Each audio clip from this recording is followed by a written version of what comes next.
Oke, Assalamualaikum warahmatullahi wabarakatuh.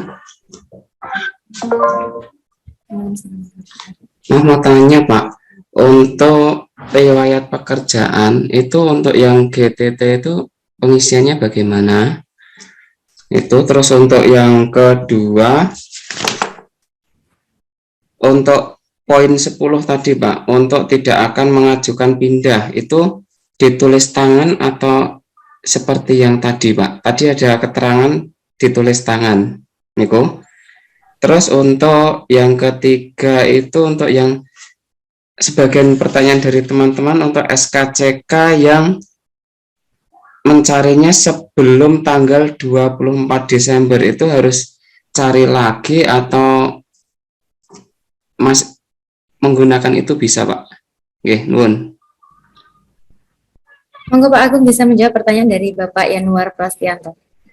Ya, terima kasih Pak Yanuar atas pertanyaannya. Perlu saya jawab yang untuk riwayat pengalaman kerja GTT itu di DRH, di sana ada inputan riwayatnya. Jadi nanti silakan tulis aja GTT di mana, dari kapan sampai kapan. Di situ ada blanko, kayak blanko di situ ya.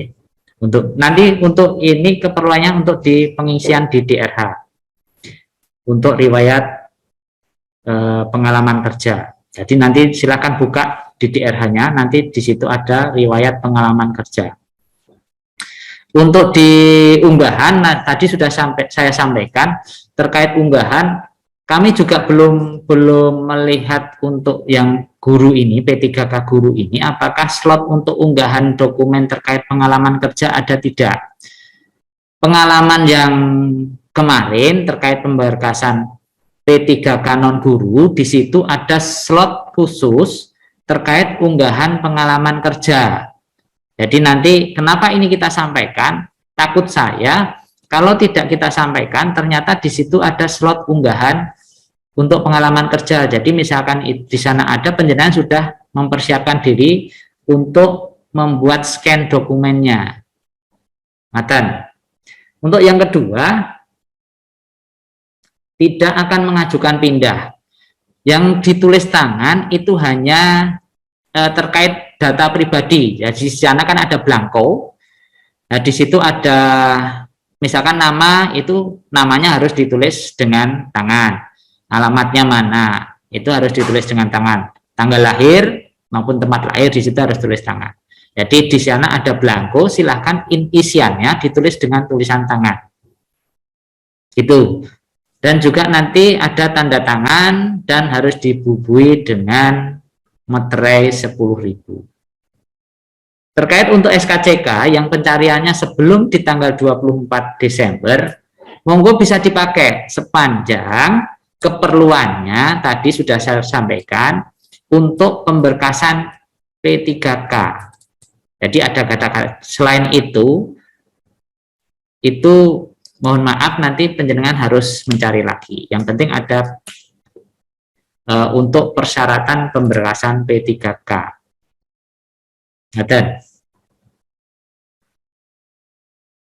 Saya kira itu mungkin jawaban dari saya. Begitu Pak Yanuar, bagaimana? Apakah sudah mewakili jawabannya? Baik, terima kasih Pak Agung. Ada pertanyaan lagi yang masuk dari Bapak Yasid Bustomi. Monggo bisa ditanyakan terkait hal-hal yang belum diketahui kepada Bapak Agung.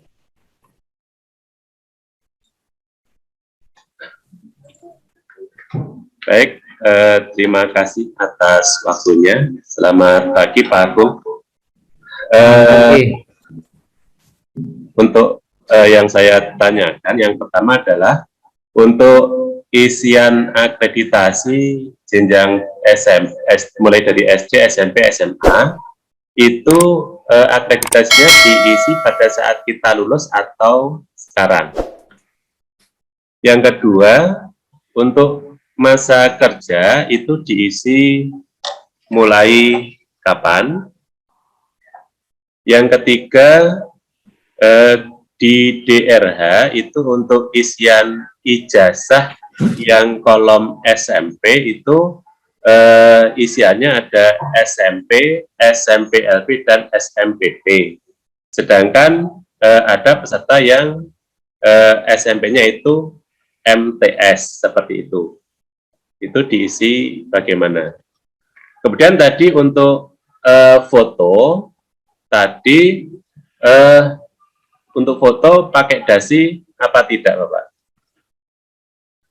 Kemudian ijazah yang pendidikan, tadi kan mungkin sudah bisa untuk yang pendidikan. Kalau yang di luar kependidikan, apakah juga nanti yang aktanya juga dilampirkan?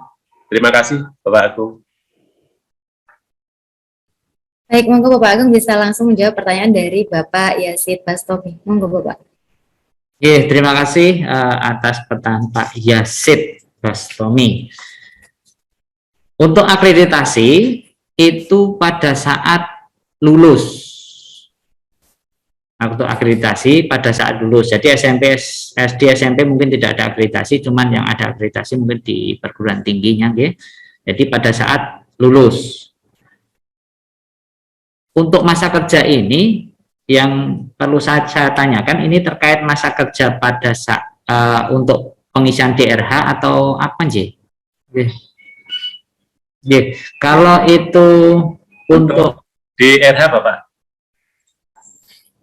Kalau DRH monggo silahkan sesuai dengan awal penjenengan di situ, yang maksudnya misalkan yang penjenengan itu mulai sebagai GTT itu tahun kapan, berarti mulai dari itu.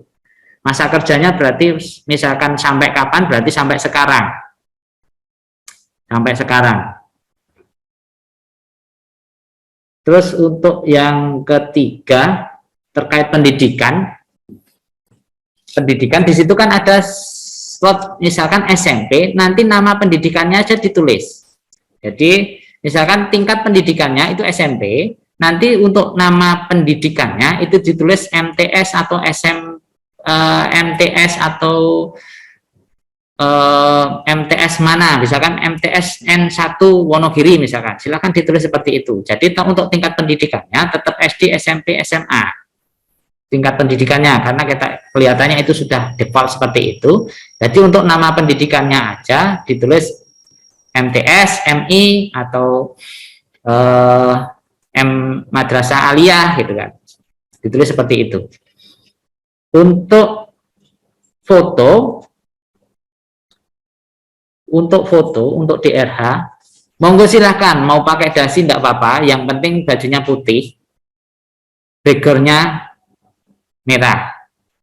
Mau pakai dasi atau tidak ada ketentuan.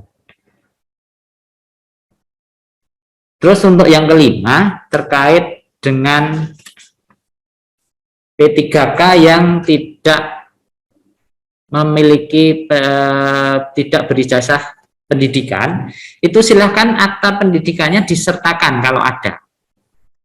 Kan akta pendidikan itu sekarang sudah tidak ada lagi, maksudnya tidak dikeluarkan lagi. Kalau yang dulu itu ada, pernah punya, itu silakan dilampirkan menjadi satu dengan ijazah. Jadi nanti ada multipek di situ. Jadi ijazah, akta pendidikan di bawahnya. Gitu. Mungkin itu jawaban dari saya. Sudah jelas? Terima kasih. Selanjutnya. Baik, pertanyaan selanjutnya dari Bapak Maftuhin, monggo. Monggo Bapak bisa menyampaikan apa yang masih jawaban dari Bapak Agung, monggo. Ya, terima kasih waktu yang diberikan kepada kami. Saya sangat terima kasih kepada Mbak Jimmy. Ini berkaitan dengan apa yang diaturkan di atas. Bahwasanya pemberkasan itu lewatnya online, buta SC ASN. Kemudian yang ditanyakan teman-teman ini, setelah pihak online ini terpenuhi, apakah nanti ada pemberkasan yang sifatnya manual atau luring yang dikumpulkan dari BKD. Terus kemudian ada usulan dari teman lagi bahwasanya materi yang disampaikan yang ada hubungannya dengan pemberkasan yang tidak ada pada kemarin yang sudah di-share di grup, kami harap untuk di-share di grup GTT yang sudah ada.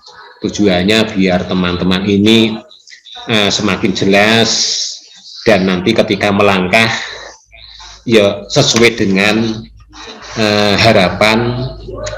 Dan di antara teman-teman ini coro Jawa ini ora enek sing selegince. Dari itu usulan kami, mohon penjelasannya. Terima kasih. Wassalamualaikum warahmatullahi wabarakatuh. Waalaikumsalam warahmatullahi wabarakatuh. Terima kasih Pak Matukin. Saya langsung jawab terkait pengumpulan berkas hard copy.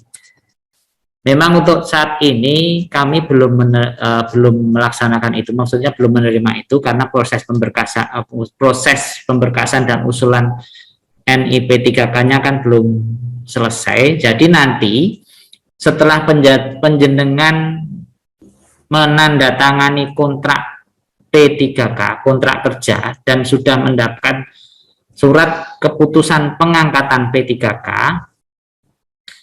sambil mengumpulkan itu, silakan nanti untuk berkas-berkas yang tadi sudah dimasukkan di DRH, taruhlah ada riwayat pendidikan itu dari SD sampai sampai terakhir, pengalaman kerja, ada akte anak, ada KTP, ada foto, itu nanti akan kita minta.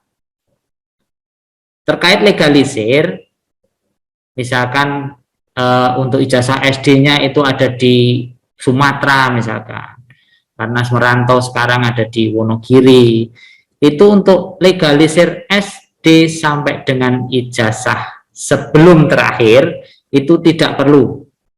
Jadi nanti untuk riwayat sebelum pendidikan terakhir yang dipakai untuk pengangkatan P3K tidak usah dilegalisir. Ini untuk memudahkan penjenengan semuanya. Jadi tapi untuk ijazah terakhir nanti fotokopinya saya minta untuk dilegalisir. Jadi itu. Nanti untuk teknis pemberkasannya akan kita sampaikan lagi setelah penjenengan menerima SK pengangkatan P3K-nya. Jadi jangan ribut di saat ini, kita fokus saja dulu terkait pemberkasannya. Nanti kalau sudah pemberkasan selesai akan kita sampaikan terkait mekanismenya untuk pengumpulan berkas hard copy-nya. Terus untuk materi nanti akan kita share di grup Telegram. Karena nun sewu kemarin tidak kita buka grup WhatsApp karena WhatsApp itu pesertanya terbatas sekali, hanya 250 karena sekarang itu pesertanya ada di angka 1932. Jadi kemarin kita buka link untuk Telegram, jadi biar semuanya peserta itu bisa masuk ke grup itu. Jadi nanti setelah pengarahan ini selesai, terkait materi yang sudah kita sampaikan tadi akan kita share, akan kita broadcast ke Telegram. Saya kira itu. Monggo ada lagi, silahkan. Baik, terima kasih Pak Agung. Pak Maksudin bagaimana? Sudah mewakili jawabannya ya? Kemudian untuk selanjutnya ada pertanyaan yang masuk dari akun Ayu Prasetya. Monggo bisa ditanyakan hal yang ingin diketahui pada Bapak Agung. Iya, izin masuk Bapak. Untuk slot yang pengalaman bekerja itu kita nanti uploadnya SKWP atau SK pembagian kerja atau apa ya Pak? Untuk yang kedua, orang tua yang sudah meninggal itu apakah kita harus mencari surat kematian karena niknya masih lama? Terima kasih.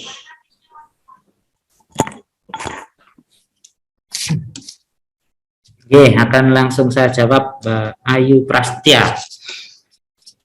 Untuk slot pengalaman kerja itu yang dimasukkan SKWB-nya. Kalau SK mengajar kan mungkin banyak sekali ya, ada beberapa lembar terkait SK mengajar, pembagian pengajar itu biasanya banyak sekali. Itu SKWB-nya aja dulu. Tapi nanti nyuwun tulung terkait pembagian mengajar dan sebagainya juga penjenengan harus punya terkait soft copy-nya, nanti misalkan ada kekurangan berkas dari BKN, nanti akan disampaikan ke kita akan minta ke penjenengan semuanya. Nyun sewu, ini saya sampaikan juga karena di Permenpan 28 tahun 2011 di 2021 di sana juga disebutkan apabila ada kekurangan berkas terkait pemberkasan calon P3K itu nanti akan disampaikan ke kami, dan dalam jangka waktu 25 hari harus kita susulkan lagi ke BKN, kita upload lagi ke doku digital kalau kami untuk upload datanya di lewat doku digital. Jadi nyuwun tulung terkait dokumen-dokumen yang panjenengan peroleh selama panjenengan sebagai GTT itu panjenengan tolong disimpan atau dilengkapi. Nanti sewaktu-waktu apabila ada hal-hal yang kurang terkait pemberkasan panjenengan, kita minta panjenengan sudah ready terkait berkas tersebut.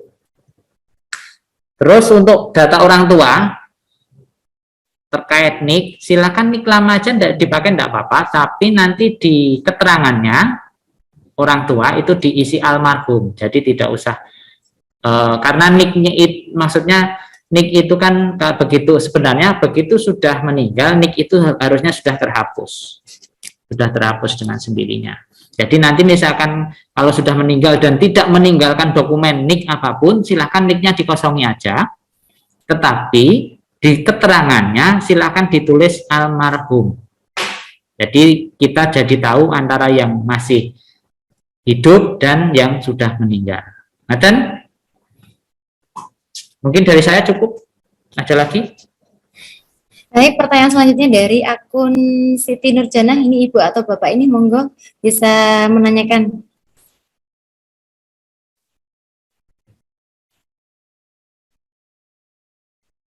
Oh ya, ya terima kasih Bapak. Yang saya tanyakan, yang pertama tentang SKCK, yang tadi sudah ditanyakan oleh yang awal tadi, yaitu terkait penanggalan. Tadi untuk penamaan itu kan sudah ada dispensasi dari Bapak, nah ini sudah memenuhi syarat, tetapi tanggalnya itu sebelum tanggal 24 pembuatannya, itu bagaimana? Terus kemudian yang kedua, tentang pengisian DRH riwayat pekerjaan. Kemarin saya lihat itu di Juknis, pengisian itu ada tanggal mulai dan juga tanggal berhenti atau tanggal selesai riwayat bekerja. Nah itu untuk sampainya itu diisi bagaimana Pak? Karena untuk sekarang kan kita masih bekerja di tempat kita masing-masing.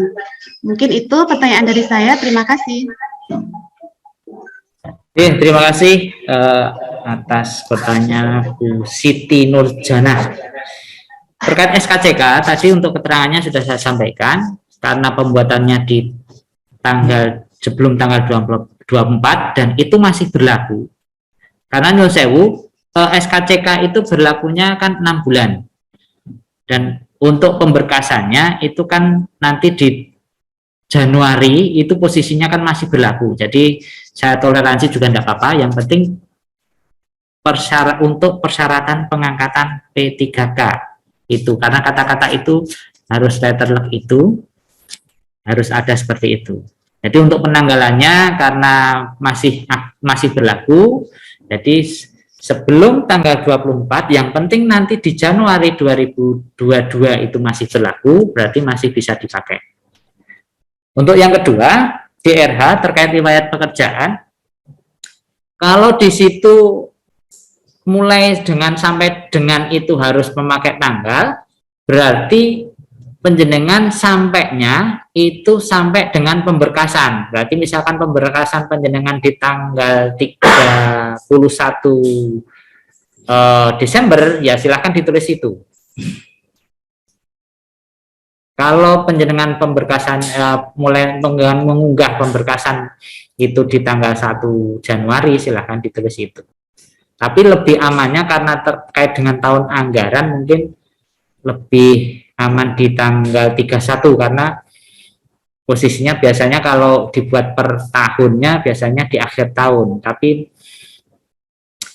Monggo nanti silahkan ditulis tanggal 1 Januari juga enggak apa-apa. Yang penting sampai sekarangnya itu penjenengan masih aktif. Dan mungkin segitu. Ada lagi yang perlu ditanyakan? Baik, pertanyaan selanjutnya dari akun Cynthia Kesuma, monggo bisa menyampaikan pertanyaannya.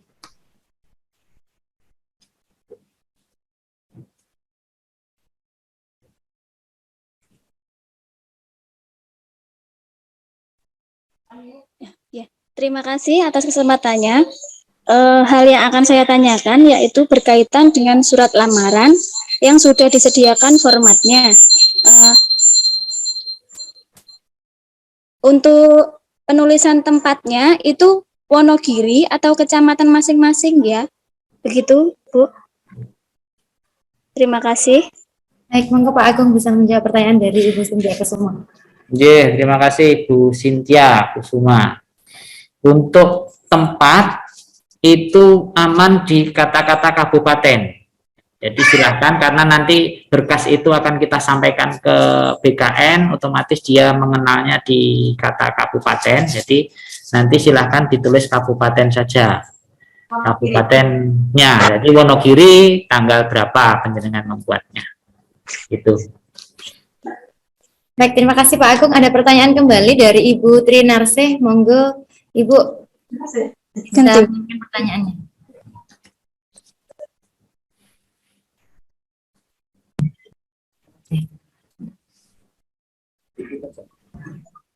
Terima kasih atas waktunya. Yang ingin saya tanyakan Bapak di daftar riwayat hidup ya, untuk status perkawinan, jika saat mendaftar itu belum menikah dan setelah pengumuman baru menikah, itu yang kita cantumkan yang mana nantinya? Hanya itu saja. Terima kasih. Untuk DRH, kalau sekarang sudah menikah berarti juga nanti statusnya menikah. Di situ nanti terkait riwayat keluarga berarti harus ada suami. Suami harus muncul di situ, harus tampil di situ. Jadi statusnya status sekarang. Jadi status sekarang kalau sudah menikah berarti di situ penjenengan nulis status menikah. Terus untuk riwayat keluarga, nama suami, pekerjaan suami harus muncul di situ. Itu. Ada pertanyaan lagi? Putri Narseh ya. Pertanyaan selanjutnya dari Bapak Bakhtiar Imani, Sarjana Pendidikan. Monggo Bapak. Pak Bakhtiar, monggo bisa menghidupkan mikrofonnya.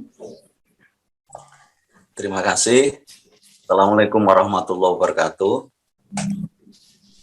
Waalaikumsalam. Pak Agung, gimana kabarnya? Sehat ya Pak ya? Alhamdulillah Pak, sehat. Alhamdulillah. Ada pertanyaan Pak terkait dengan pengisian riwayat keluarga terkait dengan NIK. Tadi sudah ditanyakan yang NIK-nya orang tuanya meninggal dunia, nanti boleh dikosongi dengan status hidupnya meninggal dunia. Ya, terkait dengan orang tua, kemudian mertua atau saudara kandung yang kita tidak tahu keberadaannya, Pak. Misalkan tidak tahu keberadaannya, misalkan saudaranya juga kita tidak tahu, tidak ada kabar dan sebagainya. Kemudian atau kasus-kasus lain misalkan itu tidak tahu kabar, bagaimana putus kontak gitu ya, sudah dari kecil misalkan gitu. Nah, bagaimana apakah NIK ini sebuah kewajiban walaupun statusnya masih hidup, Pak, gitu. Oke. Kemudian yang kedua, untuk yang NIP apabila sudah pensiun, apakah dicantumkan atau tidak? Mohon penjelasannya gitu. Terima kasih. Begitu saja Pak Agung. Assalamualaikum warahmatullahi wabarakatuh. Waalaikumsalam warahmatullahi wabarakatuh. Terima kasih atas pertanyaannya Pak Bahtiar. Ini saya jawabnya juga agak sulit ini. Masalahnya apa? Namanya keluarga itu biasanya kan tetap masih ada kontak. Nah, ini keluarga sudah tidak ada kontak. Kalau misalkan saat penjenengan menganggap keluarga penjenengan meninggal gitu, bisa enggak? Kan intinya itu. Jadi lost kontak itu berarti dianggap sudah meninggal gitu. Ya kan? Yang penting ingat namanya aja. Iya. Ingat namanya. Ya mudah-mudahan masih ingat dengan namanya. Walaupun lost kontaknya pada saat masih kecil mungkin dari saudara-saudara atau yang mungkin dekat dengan penjenengan mungkin masih bisa menyampaikan terkait nama.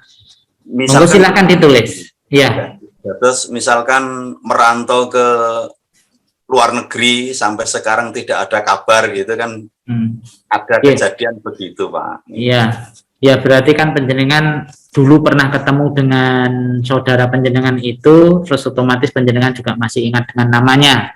Silakan ditulis saja namanya, untuk domisilinya atau alamatnya, monggo silakan mau diikutkan penjenengan atau diikutkan di luar negerinya, monggo silakan. Dan untuk nicknya opsional aja.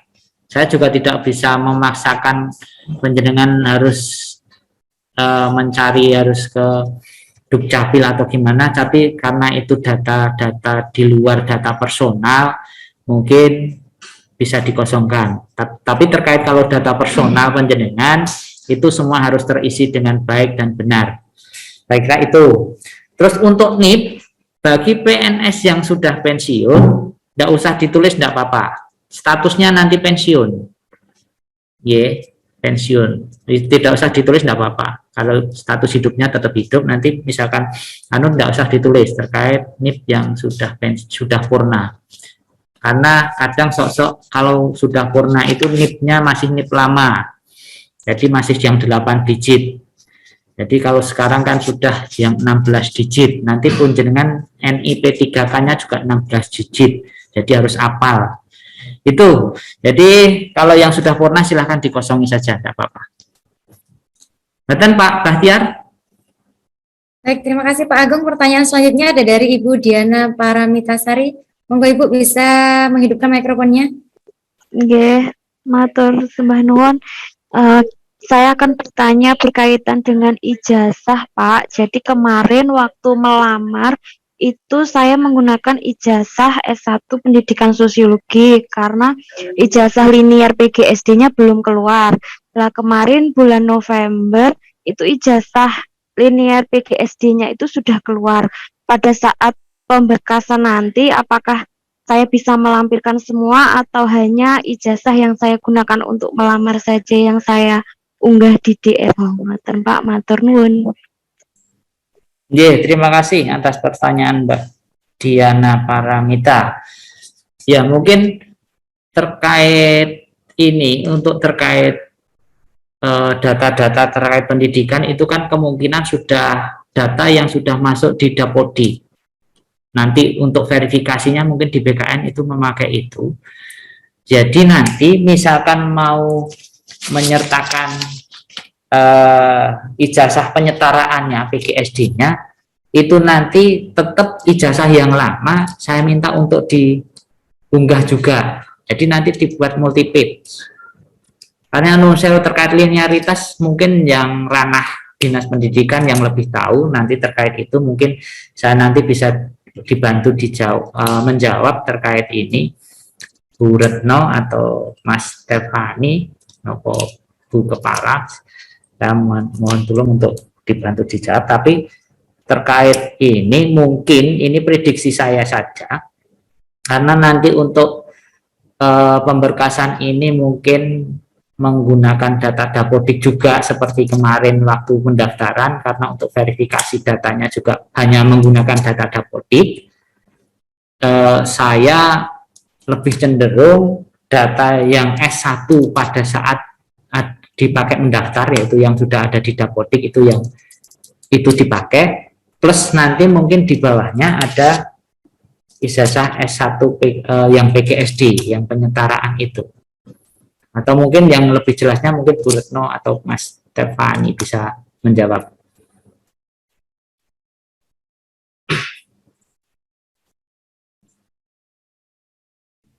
Baik, barangkali dari Bu Retno maupun Pak Stefani yang masih berada di room ini bisa membantu menjawab pertanyaan dari peserta.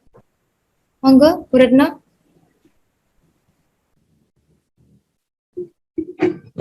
Ya, terima kasih. Terkait dengan ijazah, mungkin tadi Mas Agung sudah menyampaikan, kami hanya menambahkan penegasan saja bahwa pada prinsipnya ijazah yang diunggah adalah ijazah yang dipakai pada saat untuk mendaftar pada formasi yang bersangkutan. Namun demikian, jika saat ini yang bersangkutan mendapatkan sudah memegang ijazah yang baru yang linear dengan formasi yang dituju, ditambahkan untuk diunggah tidak apa-apa. Begitu ya, Mas Agung? Mungkin itu. Ya. Karena kalau melihat SE dari Dirjen DTK terkait linearitas, bahwa sesungguhnya ijazah yang teman-teman pakai dulu untuk melakukan pendaftaran kan itu sudah dianggap linear juga ya, dalam konteks untuk P3K kali ini. Mungkin itu tambahan kami. Itu mungkin dari Pak Agung masih mau menambahkan atau lanjut ke pertanyaan selanjutnya Pak Agung? Lanjut pertanyaan selanjutnya. Sudah terjawab di Bu Retno. Baik, pertanyaan selanjutnya kami persilakan Ibu Lestari Triastuti untuk menyampaikan pertanyaannya. Monggo Ibu dihidupkan mikrofonnya terlebih dahulu.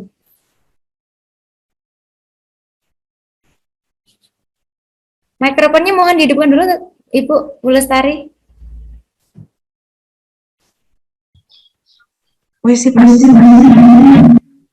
Yes, sudah. Ibu Nyun Ngapunten sepertinya ada feedback, ada noise, mungkin salah satu perangkat dimatikan. Matikan dulu, Pak. Oke. Sampun ya, Bu? Terdengar ya? Halo? Nggih, monggo Ibu.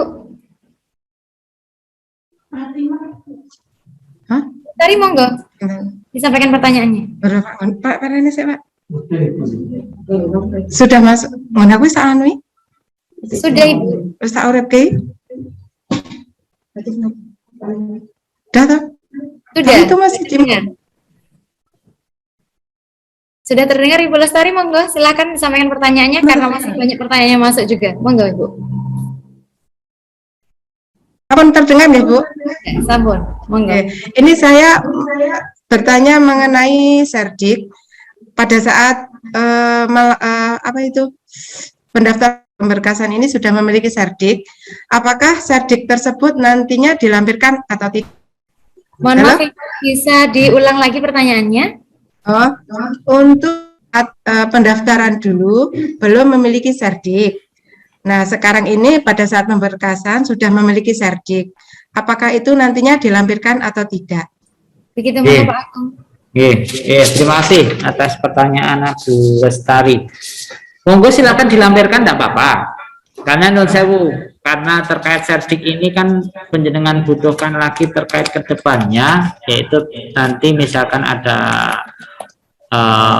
misalkan dapat sertifikasi atau apa, silakan penjenengan lebih amannya dilampirkan, karena terkait pengakuan kelulusan kan sudah terlampaui di tahap 1, terkait Serdik dapat nilai sekian-sekian itu kan sudah terlampaui di tahap 1. Nah, ini untuk proses selanjutnya silahkan penjenengan lampirkan. Kalau misalkan di situ ada slot tersendiri, silahkan dilampirkan di slot tersebut, atau misalkan tidak, penjenengan gabung di ijazahnya. Jadi nanti multi page dengan ijazah. Ngaten. Anjir Pak, matur suwun Pak. Terima kasih. Assalamualaikum warahmatullahi wabarakatuh. Waalaikumsalam. Waalaikumsalam warahmatullahi wabarakatuh. Pertanyaan selanjutnya ada dari Ibu Yuli Poryamti. Monggo Ibu bisa disampaikan pertanyaannya, dihidupkan mikrofonnya terlebih dahulu.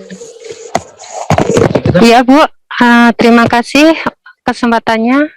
Selamat pagi Pak Agung, mohon izin bertanya terkait pengisian DRH yang riwayat orang tua. Untuk orang tua saya, di semua dokumen saya itu, dari akte sampai buku nikah, semuanya menggunakan nama tua. Contohnya Ranto Suwarno. Lah, tapi untuk kakak dan KTP-nya bapak saya, itu menggunakan nama muda. itu bagaimana ya Pak untuk pengisian DRH-nya? Monggo Pak Agung bisa menjawab pertanyaan dari Ibu Yuni Priamti. Oke, terima kasih atas waktunya.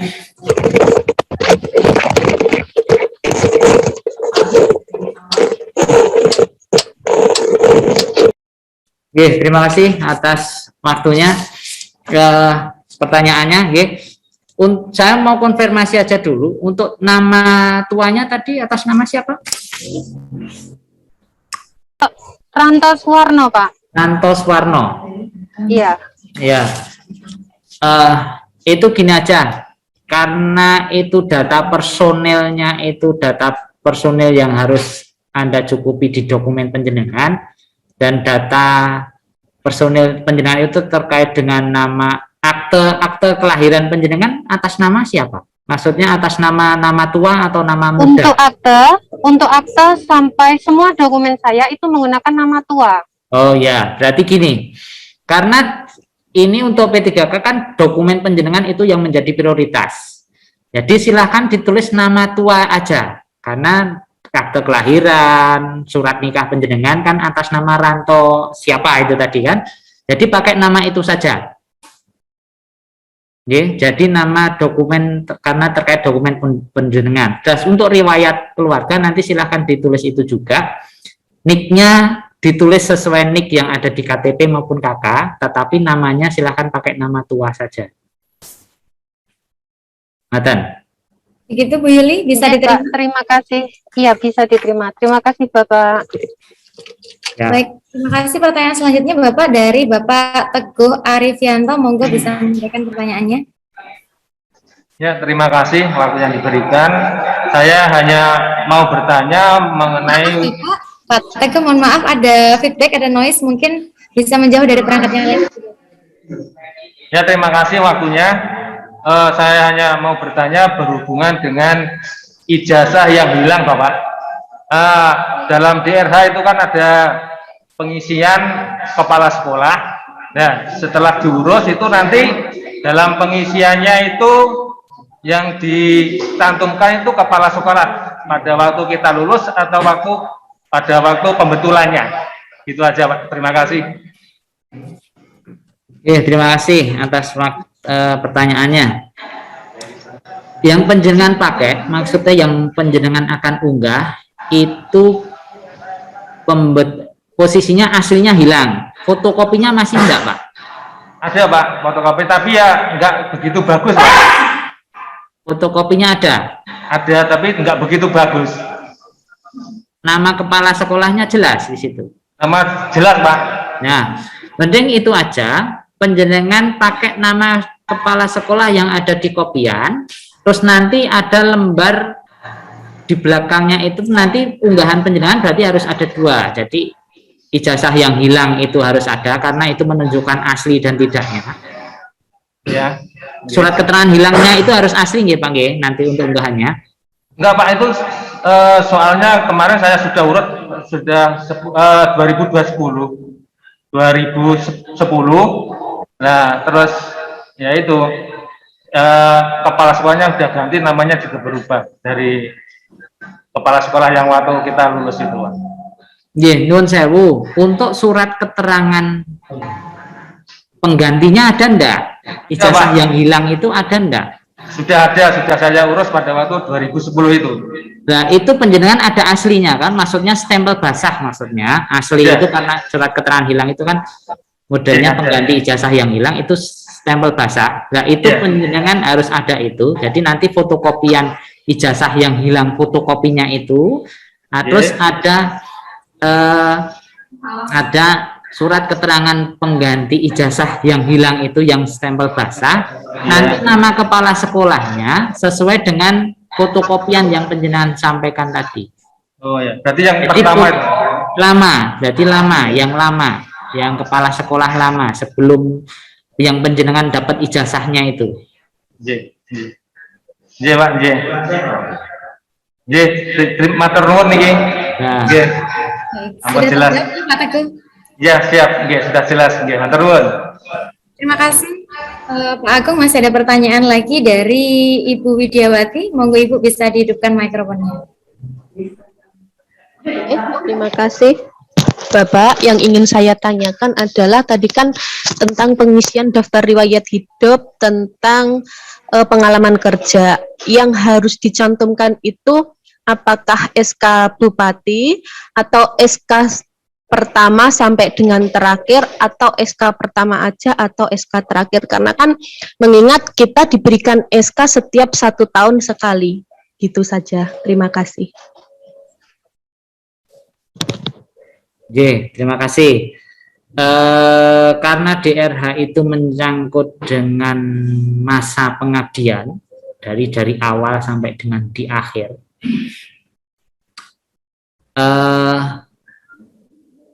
Saya cenderung, maksudnya gini, untuk pengisian DRH itu karena SK penjenengan diterbitkan per tahun, di situ harus muncul. Jadi nanti misalkan penjenengan SK pertama itu di tahun 2007 misalkan, berarti 2007 harus ada. Berarti kan nanti di situ 2007 harus ada, berarti nanti sampai dengan yang terakhir, penerbitan terakhir ini 2021, berarti juga harus ada. Jadi semua dokumen terkait masa kerja penjenengan harus ditampilkan di situ. Kalau misalkan hanya dibuat 1 kali, ya sudah di awal itu aja sampai dengan sekarangnya, berarti menyesuaikan sampai dengan sekarang per tanggal tadi yang sudah saya sebutkan. Tapi kalau diterbitkan itu per tahun, itu setiap tahun harus ada, karena untuk kita melihat yang bersangkutan masih aktif di sekolah atau tidak itu dari itu. Saya kira itu sudah jelas belum? Jadi nanti SK Bupatinya juga harus disertakan. Dia yang bersangkutan mendapat SK Bupati di tahun berapa, silakan juga diunggah di situ, ditampilkan di situ di DRH. Begitu, masih ada pertanyaan lagi? Oke, jadi itu nanti digabung jadi satu ya Pak ya, dari SK pertama sampai dengan terakhir. Iya, ya. digabung jadi satu. Oke, matur nuwun Bapak. Baik, terima kasih Pak Agung atas jawabannya. Ini masih ada pertanyaan kembali dari Ibu Dwi Kukarsih. Monggo Ibu bisa disampaikan pertanyaannya. Baik, tampaknya masih belum bisa terhubung Bapak. Mungkin kita bisa ke pertanyaan selanjutnya dulu dari Bapak Eko Sulistiawan. Monggo Bapak bisa menyampaikan pertanyaannya. Ya, terima kasih Ibu. Assalamualaikum warahmatullahi wabarakatuh. Waalaikumsalam. Ya, langsung saja kepada Bapak Agung yang saya ingin tanyakan tentang poin pemberkasan. Untuk poin pemberkasan itu di poin SKCK, bahwasanya kami itu sudah membuatnya, tapi di dalam penulisan ejaan itu kurang huruf, apakah itu nanti mempengaruhi atau tidak? Terus yang kedua, di dalam pendaftaran kemarin dari rekan-rekan kami itu dalam pendaftaran kakak itu menggunakan kakak yang lama yang belum ada anaknya, tapi setelah kita ada pendaftaran setelah pemberkasan ini itu sudah mempunyai anak. Itu terima kasih Bapak dan Ibu. Assalamualaikum warahmatullahi wabarakatuh.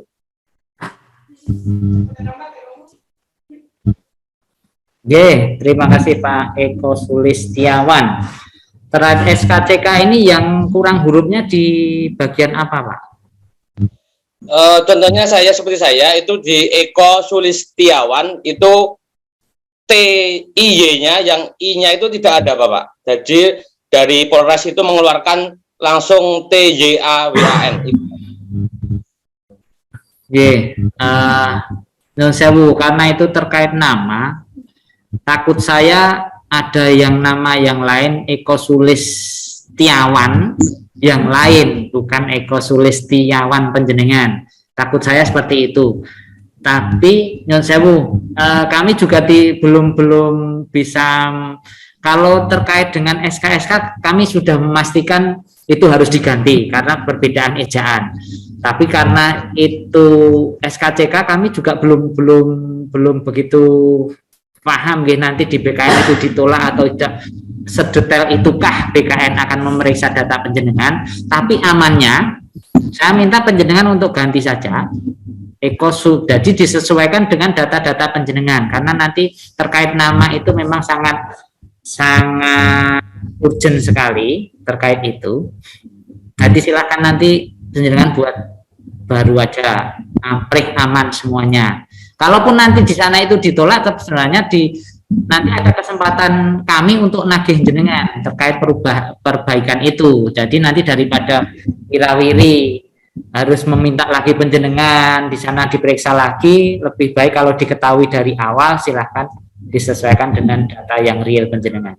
Saya kira itu. Untuk yang kakak terbarunya sudah terbit atau belum? Sampun Bapak. Oh nggih, berarti pakai itu saja. Nanti di riwayat anak itu nanti sudah bisa muncul di situ. Jadi silahkan pakai dengan sesuai real penjenengan sekarang. Jadi untuk data riwayat anak itu nanti sudah masuk sesuai dengan kakak penjenengan yang baru. Ngaten. Oh, matur suwun Bapak Agung. Ya, terima kasih. Masih banyak Mbak yang tanya? Betul, masih banyak sekali Bapak. Masih ada 21 yang saat ini raise hand. Kami tegaskan sekali lagi, mohon untuk pertanyaan yang sudah disampaikan oleh rekan-rekan semuanya tidak diulang kembali, supaya tidak perlu adanya pengulangan dari Pak Agung untuk menjelaskan hal yang ditanyakan oleh rekan-rekan. Baik, pertanyaan selanjutnya dari Bapak Yudi Kristanto. Monggo Bapak bisa dinyalakan mikrofonnya. Ya, terima kasih atas waktunya. Ada beberapa yang ingin saya tanyakan, Pak, mengenai legalisir ijazah terakhir. Itu bagaimana yang kampusnya itu sudah berganti nama, contohnya dari Staimus ke IIM. Nah, itu kita pakai legalisir kampus atau yayasannya, Pak. Terus yang kedua mengenai KTP. KTP yang status pekerjaannya itu contohnya swasta atau wira swasta itu nanti berpengaruh atau tidak. Itu saja. Terima kasih. Assalamualaikum warahmatullahi wabarakatuh. Waalaikumsalam warahmatullahi wabarakatuh. Terima kasih atas pertanyaan Pak Yudi terkait legalisir ijazah.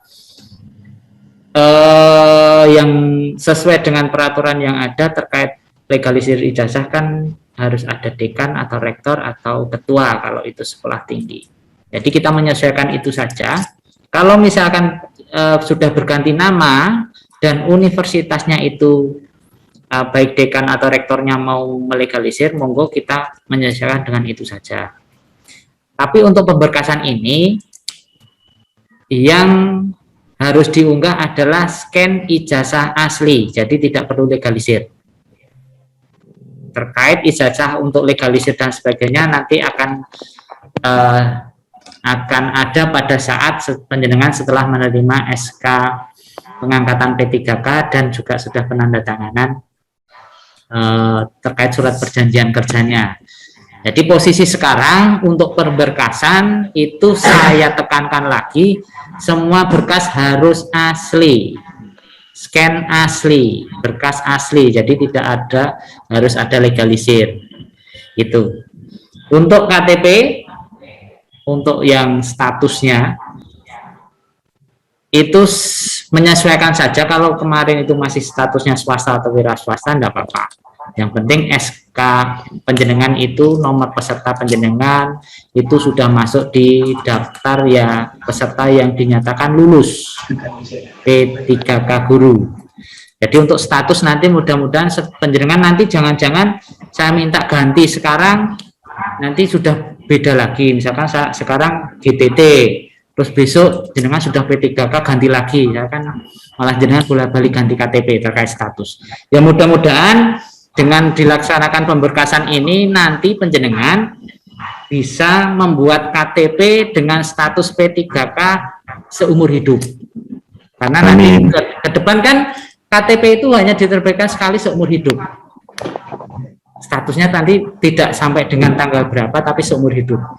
Ya mudah-mudahan penjenengan nanti setelah selesai pemberkasan nanti segera minta ganti KTP untuk mengganti status pekerjaan sebagai P3K guru seumur hidup. Adan. Amin. Nah, itu. Terima kasih Pak.